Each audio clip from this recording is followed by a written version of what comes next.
La iglesia cristiana en el tiempo de los apóstoles estaba creciendo rápidamente.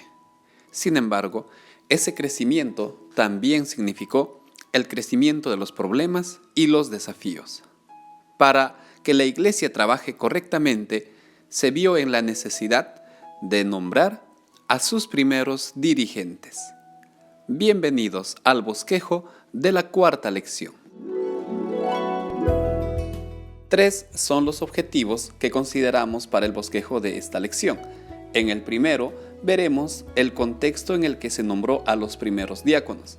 En el segundo, analizaremos el juicio hecho a Esteban. Y en el último objetivo, vamos a considerar de qué forma se inició la predicación del Evangelio a todo el mundo.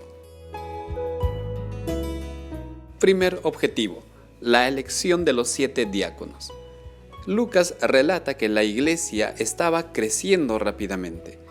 Muchos extranjeros se unían a la iglesia, pero todo esto dentro de Jerusalén.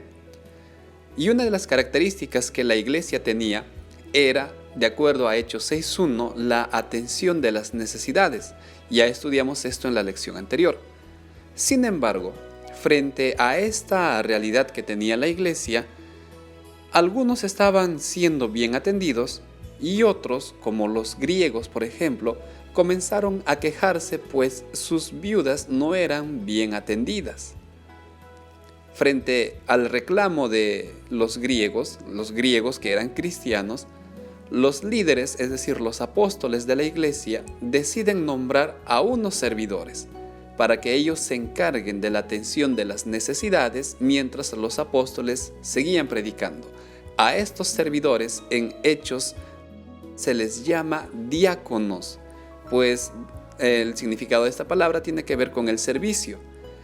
De los 7 diáconos que ellos nombran a quienes les imponen la mano, resalta Esteban, quien en Hechos 6.8 se dice de él que hacía grandes señales y prodigios, pues estaba lleno del Espíritu Santo. Fue tal la relevancia que tomó Esteban que de un momento a otro el Sanedrín comenzó a tener celos. Y esto es lo que vamos a ver en el siguiente objetivo. El juicio a Esteban. Segundo objetivo. Esteban es llevado ante el Sanedrín con falsas acusaciones. El Sanedrín cuestiona a Esteban sus enseñanzas y éste responde, y todo ello está en el capítulo 7. El repaso que hace Esteban es de la historia del pueblo de Israel. Pero no solo es un repaso histórico. En realidad lo que Esteban estaba presentando era la demanda de Dios ante los dirigentes y ante el pueblo porque ellos no cumplieron el pacto. En el capítulo 6 de Miqueas está la misma demanda. Es decir, Esteban le presenta, por ejemplo, a los líderes las promesas que Dios hizo dentro del pacto. También les presenta las condiciones de este pacto, es decir, el pacto siempre ha sido condicional y ha estado condicionado a la obediencia del pueblo. Y por último, Esteban les presenta las maldiciones que cayeron sobre el pueblo de Dios por desobedecer este pacto.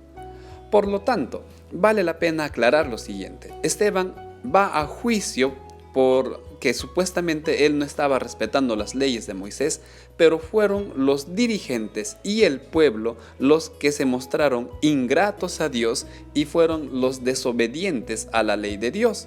Por lo tanto, en este juicio es el pueblo y sus dirigentes los que son encontrados culpables porque no cumplieron la parte del pacto. Lamentablemente, lo que hicieron después terminaría condenando al pueblo de Dios. La predicación a todo el mundo. Tercer objetivo.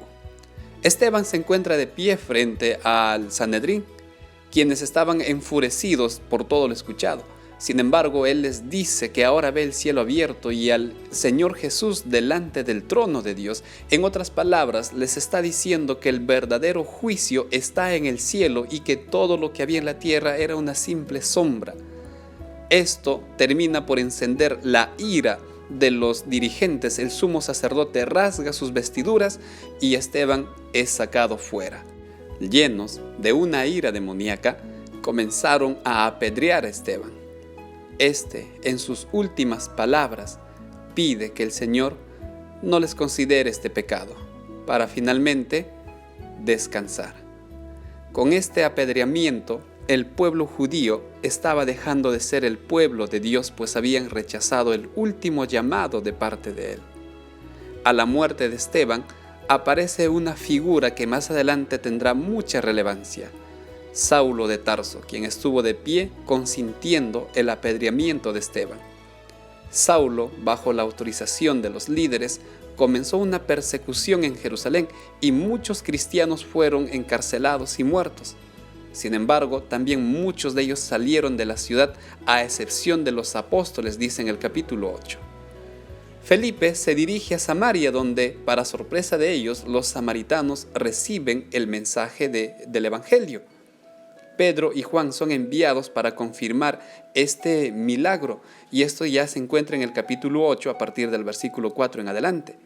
Por otro lado, a partir del versículo 26, leemos la historia de Felipe y el etíope, quien en un momento de escuchar la voz del Espíritu Santo pide que sea bautizado. De esta manera, con la muerte de Esteban, el pueblo cristiano comienza a salir y el Evangelio ahora es predicado en diferentes partes del mundo.